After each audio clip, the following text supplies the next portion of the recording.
അതിനു മുമ്പ് ഞാനൊന്നും ചെയ്തിട്ടുണ്ടായിരുന്നില്ല. ഞാനൊരു വീഡിയോ ഷൂട്ടോ അല്ലെങ്കിൽ ഒരു സോങ്ങോ അങ്ങനെ ഒന്നും ചെയ്തിട്ടുണ്ടായിരുന്നില്ല. ജസ്റ്റ് ഡയറക്ട്ലി ഞാൻ ഓഡിഷൻ അപ്ലൈ ചെയ്തു, ഓഡിഷൻ പോയി അറ്റൻഡ് ചെയ്തു.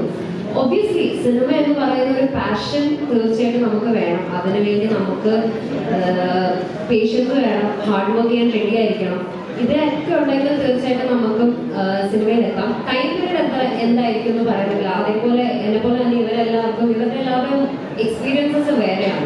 ഇപ്പൊ ഞാൻ ഓഡിഷൻ ത്രൂ ആണെങ്കിൽ റാഫി ടിക്ടോക്ക് വഴിയാണ് വന്നേക്കുന്നത്. സോ ഏത് റൂട്ടിലും നമുക്ക് വരാം ഇൻഡസ്ട്രിയിലേക്ക്. Just you need that patience, hard work, ഇതെല്ലാം ഉണ്ടെങ്കിൽ ആൻഡ് മോസ്റ്റ് ഇമ്പോർട്ടൻ്റ്ലി മൂവിനോടുള്ള ആ പാഷൻ ഉണ്ടെങ്കിൽ you can obviously reach it.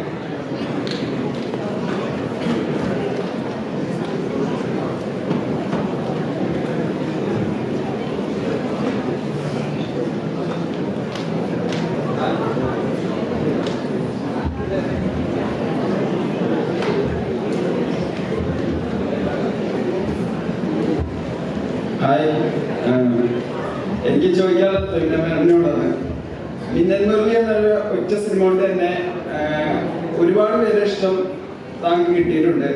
അതുപോലെ തന്നെ അതിലെ ആ ഇടികൊണ്ട് വീണടക്കുന്ന പോസും പല ട്രോളുകളായിട്ട് നമ്മളെല്ലാവരും കണ്ടിട്ടുണ്ട്. പിന്നെ കഴുത്തില് അറിയാലോ. അപ്പോ എന്റെ ചോദ്യത്താണ്, ട്രോളുകൾ എങ്ങനെയാണ് ഞാൻ ആസ്വദിക്കാറാണോ അതോ ഏതെങ്കിലും ട്രോള് കണ്ടിട്ട് വിഷമം തോന്നിയിട്ടുണ്ടോ? എങ്ങനെയാണ് അത് ഓവർകം ചെയ്യാറ്? അതോ പ്യൂർലി എന്റർടൈൻമെന്റ് ആയിട്ട് തന്നെയാണോ അത് കണക്കിൽ എടുക്കാറ്? എല്ലാവർക്കും ഓക്കെ, ട്രോള് ഈ പറഞ്ഞ പോലെ മിന്നൽ ഇറങ്ങി കഴിഞ്ഞിട്ട് എനിക്ക് കിട്ടിയിരിക്കുന്ന എല്ലാം ട്രോളും പോസിറ്റീവ് ട്രോൾസ് ആയിരുന്നു. ഞാൻ കൂടുതലും എൻജോയ് ചെയ്ത ട്രോൾസ് ആയിരുന്നു. ഇപ്പൊ പറഞ്ഞ പോലെ ഈ കഴുത്തില് ഇതിട്ടതും ഈ കിടക്കുന്നതും അതെല്ലാം ഞാൻ ഭയങ്കര പേഴ്സണലി എൻജോയ് ചെയ്ത് ഞാൻ സേവ് ചെയ്ത് വെച്ച കുറെ ട്രോളുകളാണ്. അതെല്ലാം നല്ല പോസിറ്റീവ് രീതിയിലാണ് എടുത്തത്. ഒരിക്കലും ഒരു നെഗറ്റീവ് ട്രോള് ഇതുവരെ സംഭവിച്ചിട്ടില്ല. പക്ഷെ നെഗറ്റീവ് കോമന്റ്സ് കേട്ടിട്ടുണ്ട്. അത് ആദ്യമായി കേട്ട നെഗറ്റീവ് കോമന്റ് എന്നെ പേഴ്സണലി എഫക്ട് ചെയ്തു. ഭയങ്കരമായിട്ട് വിഷമമുണ്ടായിരുന്നു.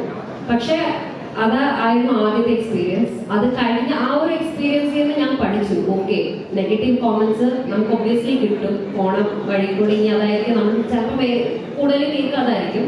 പക്ഷെ അതിൽ നിന്ന് നല്ലത് എടുത്തിട്ട് ബാക്കി നമ്മൾ മാറ്റി വയ്ക്കുക. ലൈക്ക് എനിക്കിപ്പോൾ ഉള്ളത് I have a passion for movies. അപ്പൊ എനിക്ക് വേണ്ടത് I need to prove myself. ഞാൻ അത് മാത്രം ഇപ്പോൾ ഫോക്കസ് ചെയ്യുന്നുള്ളൂ. സോ നെഗറ്റീവ് ട്രോൾ ആയാലും കമന്റ്സ് ആയാലും അതിൽ നിന്ന് നല്ലത് എടുക്കുക, ബാക്കി വിട്ടു കളയുക. ഈ ചെവി കൂടെ കേട്ടിട്ട് ഈ ചെവി കൂടെ ആ പരിപാടി.